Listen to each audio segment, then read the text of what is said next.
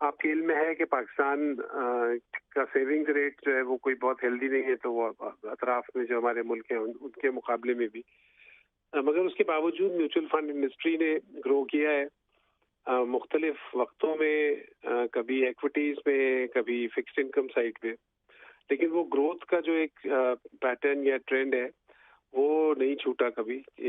بہت چیلنجنگ بھی ہوئے حالات تو بھی نہیں چھوٹا، آج کل بے انتہا چیلنجنگ ہے، لیکن ابھی بھی ہم سمہاؤ اس کو مینیج میرا خیال ہے کر رہے ہیں.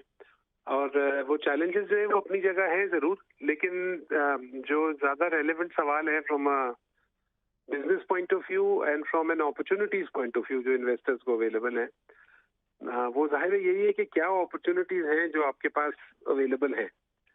تو اس میں یہ ہائر ریٹ انوائرمنٹ ہے تو بہت سارے لوگ فکسڈ انکم کی طرف رکھتے ہیں رجحان، اور اس میں بہت ہی اچھے ریٹس آج کل اویلیبل ہیں. ایون جو شارٹر اینڈ گورنمنٹ کی ٹریجری بلز وغیرہ ہیں اس میں تو بغیر رسک کے اچھا ایک پریمیم ریٹ مل رہا ہے. اکانومی کے لیے شاید یہ چیز اتنی اچھی نہ ہو، لیکن جو انویسٹر ہے اس کے لیے یہ چیز بری نہیں ہے. دوسری طرف یہ چیلنجز کی وجہ سے ہی شاید اسٹاک مارکیٹ میں کچھ ویلیویشنز اس قدر سستی ہوئی ہیں جو شاید پہلے کبھی بھی نہیں تھی، اور کچھ شیئر جو ہیں وہ بہت ہی زیادہ سستے مل رہے ہیں. تو وہ اپرچونٹی، یہ چیزیں انشاءاللہ جیسے جیسے اگر نارملائزیشن کی طرف جائیں گی تو پھر وہ اپنی ویلیویشن کو ریئلائز کریں گے. تو اگر میں اس حوالے سے بات کروں کہ اوور دا ایئرز جیسا آپ نے پوچھا، تو بالکل میوچل فنڈ انڈسٹری جو ہے وہ بڑی کہنا چاہیے ریزیلینٹ نہ صرف رہی ہے، اور صرف یہ نہیں کہ کھڑی رہی ہے وکٹ پہ، بلکہ ورسٹ حالات میں گرو بھی کرتی رہی ہے. Understood. So Yasir Saab, if you have to advise to an investor given these particular circumstances, you would want an investor کہ وہ ایکویٹی فنڈس کی طرف دیکھے یا سیف پلے کرے، فکسڈ انکم میں جائے، یا کوئی ہائیبرڈ ماڈل کو کنسیڈر کرے given these present situations؟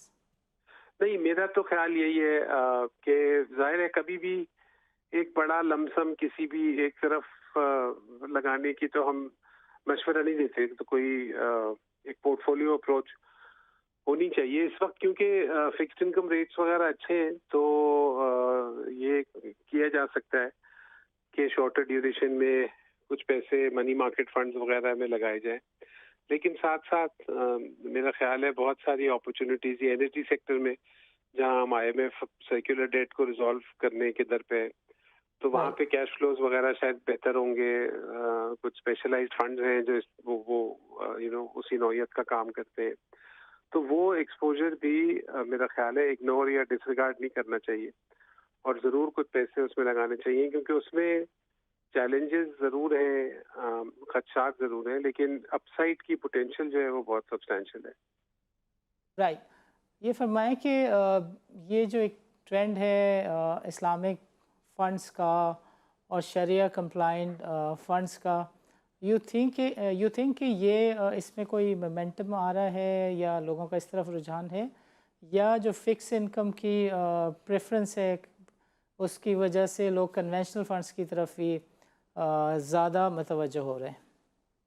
نہیں، میرا خیال ہے کہ ٹو بی فیئر دونوں طرف کی ایپیٹائٹ ہے، اور عام طور پہ اسلامک سائڈ کے ریٹس تھوڑے سے کم ہوتے ہیں کنونشنل سائڈ سے، تو اس وجہ سے کنونشنل سائڈ کی بھی ایپیٹائٹ ہے، مگر اسلامک کی بھی بہرحال اپنی جگہ پہ ہے.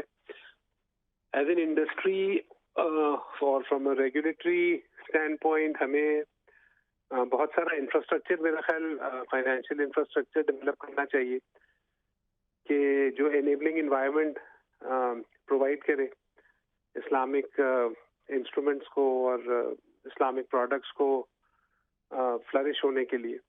وہاں پہ مجھے لگتا ہے کہ یعنی جو اس کی جو ڈیمانڈ سائڈ ہے from a market point of view, وہاں تو کوئی ایشو نہیں ہے، وہ بہت اچھی اسٹرانگ پائپ لائن ہے اور آگے بھی میرا خیال ہے رہے گی. لیکن اس کی جو سپلائی سائڈ ہے وہاں پہ ہمیشہ گلیچز ہم دیکھتے ہیں کہ آن اینڈ آف آتے ہیں، تو وہ بٹ جب تک یہ اسپیسیفک پروڈکٹس والی سوچ سے نکل کے اور ہم سب سر جوڑ کے بیٹھیں گے نہیں اور یہ نہیں سوچیں گے کہ ایک پورا مکمل ہولسٹک انوائرمنٹ انیبلنگ انوائرمنٹ کیسے کریٹ کیا جائے جہاں پہ اسلامک پروڈکٹس جو ہیں وہ فلرش کر سکیں تو یہ مشکل ہوگا کام. Understood. And do you think کہ کوئی اسٹرکچرل ایشوز بھی ہیں جس کی وجہ سے میوچل فنڈ انڈسٹری کو مسائل کا سامنا ہو؟ مطلب رہتے ہیں چیلنجز، ظاہر ہے ہمیشہ ہی رہتے ہیں، اور لیکن یہ ضرور ایکنالج ہمیں کرنا ہوگا کہ regulators have been very forthcoming, اور یہ جو میوچل فنڈ ایسوسیشن ہے اس کے ساتھ مل کے بہت اچھی طرح سے کلوزلی ریگولیٹرز نے کام کیا ہے، بلکہ ہمیں کنونس کیا ہے کہ ہم سیلف ریگولیٹری آرگنائزیشن کی طرف موو کریں، اور وہ ہمارے ساتھ بہت کلوزلی اور بہت اچھی طریقے سے اس میں کام کر رہے ہیں. اگلے چند دن میں میرا خیال ہے وہ مرحلہ بھی ہم طے کریں گے جہاں پہ کچھ ریگولیٹری فنکشنز جو ہیں وہ ریگولیٹر ہم کو ڈیلیگیٹ کرے گا، جو کہ بہت ہی اچھی اور پازیٹیو میرا خیال بات ہے. تو چیلنجز ہیں، اور یہ ڈائنامک انوائرمنٹس میں چیلنجز ہمیشہ رہیں گے، ریگولیٹری چیلنجز بھی رہیں گے، لیکن میرا خیال ہے ایک اچھی ہیلدی پیس سے ہم ان چیلنجز کو اب اوور کم کر رہے ہیں. انڈرسٹوڈ. یاسر صاحب یہ فرمائیے گا کہ اس فائنانس بل میں ٹیکس کریڈٹس ختم کیے گئے ہیں، اور اس کے اوپر جو تنخواہ دار طبقہ ہے اس نے خاص قسم کے کنسرن ریز کیے ہیں. ایک تو جو ٹیکس کے سلیب ہیں اس کے لیے کہا کہ یہ انفیوریبلی ان کو چینج کیا گیا ہے، پلس ٹیکس کریڈٹ کا جب خاتمہ کیا گیا ہے تو اس کی وجہ سے بھی لوگوں کا یہ ویو ہے کہ ایکچولی ٹیکس ایک تنخواہ دار شخص کے لیے جو ہے وہ ڈبل ہو گیا. سو میوچل فنڈ انڈسٹری نے کوئی اس سلسلے میں کردار ادا کیا ہو یا اس کا کوئی منصوبہ ہو کہ اس چیز کو گورنمنٹ کے ساتھ ریز کریں؟ جی بالکل کیا ہے، اور صحیح بات یہ ہے کہ گورنمنٹ کی طرف سے ہمیں ایک سمپتھیٹک میرا خیال ہے ایٹ ویریس لیولز رویہ نظر بھی آیا ہے. یہ درست ہے کہ ظاہر ہے گورنمنٹ کی مجبوریاں ہیں اور یہ ٹیکس کلیکشن کرنا ہے. ناظرین وقت ہوا چاہتا ہے ایک چھوٹے سے وقفے کا، ملتے ہیں ایک وقفے کے بعد.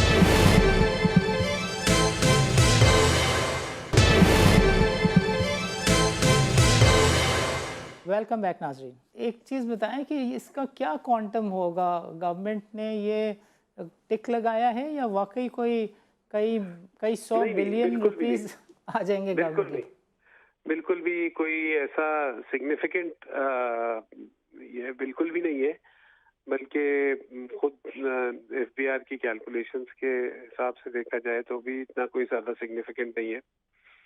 تو یہ سمجھ نہیں آیا، اور خاص طور پہ اس وقت جب آپ ٹیکس ریٹس انکریز کر رہے ہیں تو لوگوں کی جو نیٹ آف ٹیکس انکم ہے ایک طرف وہ کم ہو رہی ہے، اور دوسری طرف یہ بہت ہی معمولی سے جو ٹیکس کریڈٹس ہیں وہ بھی اویلیبل نہیں ہے. ایف بی آر کے لیے وہ معمولی ہے، انڈیویجولس کے لیے وہ سگنیفیکنٹ ہے، اور ظاہر ہے انہیرنٹلی ٹیکس کریڈٹ تو ہے ہی اس کے اوپر اپلیکیبل جو ٹیکس لیتا ہے.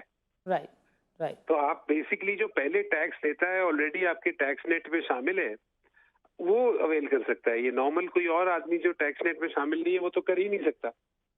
لیکن انفارچونیٹلی اس پہ میرا خیال ہے یہ اس کو ریویو ضرور کرنا چاہیے جب بھی موقع ہو، یعنی ریٹس کو بھی کرنا چاہیے اور ٹیکس کریڈٹ کو بہرحال کرنا چاہیے، کیونکہ بہت انویسٹرز ہمارے جو ہے اس پہ اپنا کنسرن ریز کر رہے ہیں.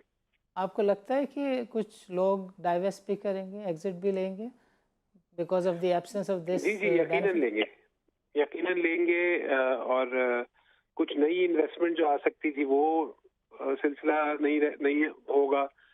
اور ایسے ملک میں، ایسے انوائرمنٹ میں جہاں سیونگ ریٹ وغیرہ پہلے ہی کم ہے، اس میں جو ٹولز اس کو فیسیلیٹیٹ کرتے ہیں اس سیونگز کو، وہ ایلیمینیٹ کر دینا جو ہے نا وہ تھوڑا سا میرا خیال ہے اس کو ریویو کرنا چاہیے. اور یہ کوئی ایسی یونیک بات نہیں ہے، بہت سارے ملکوں میں اس قسم کی سہولیات ٹیکس پیئرز کو اویلیبل ہے، تاکہ جو اچھا کلین پیسہ ہے وہ کیپٹل مارکیٹس میں جائے کیونکہ ظاہر ہے ٹیکس پیڈ منی ہے، لیکن وہ میرا خیال ہے شاید جو بڑی پکچر ہے اس کو ذہن میں اس طریقے سے نہیں رکھا گیا، اور وہ ہمیں ایک رستہ تھا جو انفارچونیٹلی بند کر دیا. لیکن لائک اے سیڈ کہ ہوتی رہتی ہیں چیزیں اس قسم کی، ہم انگیج رہتے ہیں اور گورنمنٹ نے ہم کو موقع دیا ہے، سنی بھی ہے ہماری بات، اور کچھ چیزوں پہ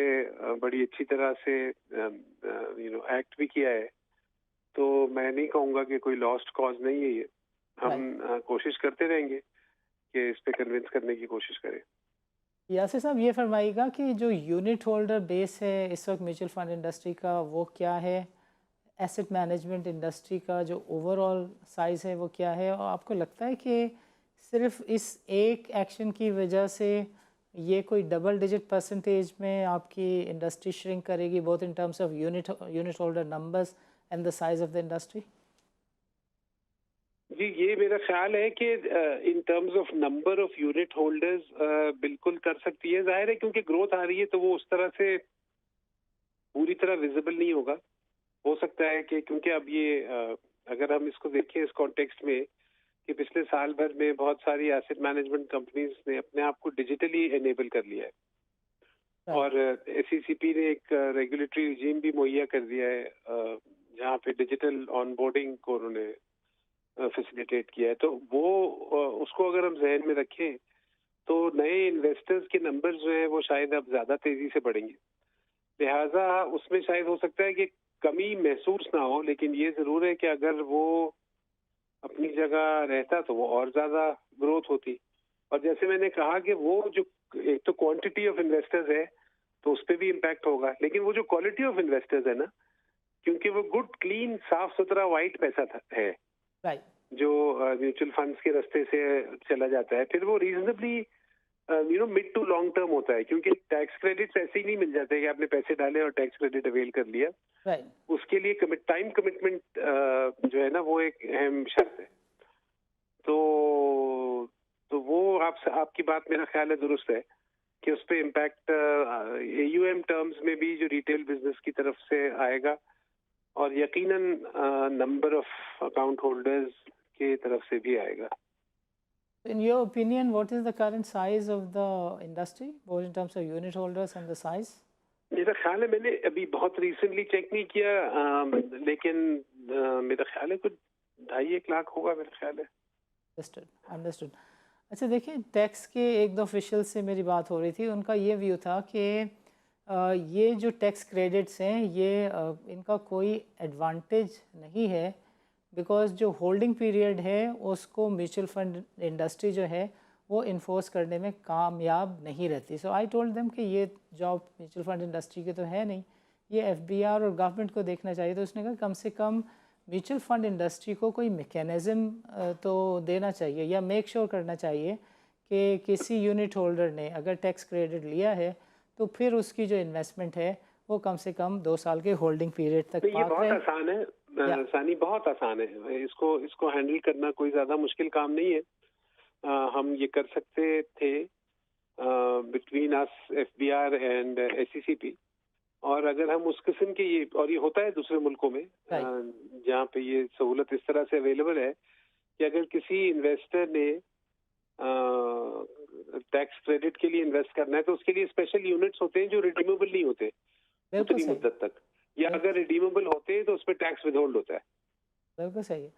تو اس سے بہت آسانی سے ہو سکتا ہے کہ اگر انویسٹر ہم کو بتائے کہ جی یہ میں ٹیکس کریڈٹ کے لیے کرنا چاہتا ہوں تو ہم اس کو وہ والا یونٹ آفر کر دیں گے جو ٹیکس کریڈٹ یونٹ ہے، نان ریڈیمیبل ہے. جی بالکل، اور اس کا نام رکھ دیں گے اسی اکارڈنگس پہ. تو کیا جا سکتا ہے ایڈمنسٹریٹولی، کوئی بہت اس میں ارتھ شیٹرنگ قسم کے ریگولیٹری چینجز بھی ریکوائرڈ نہیں ہے، نہ انڈسٹری کی سائڈ پہ کوئی بہت زیادہ ایڈمنسٹریٹو چینجز ریکوائرڈ ہیں. کافی سمپل سی چیز ہے، تو یہ بہت آرام سے ہو سکتا ہے اور ٹرائیڈ اینڈ ٹیسٹڈ ہے.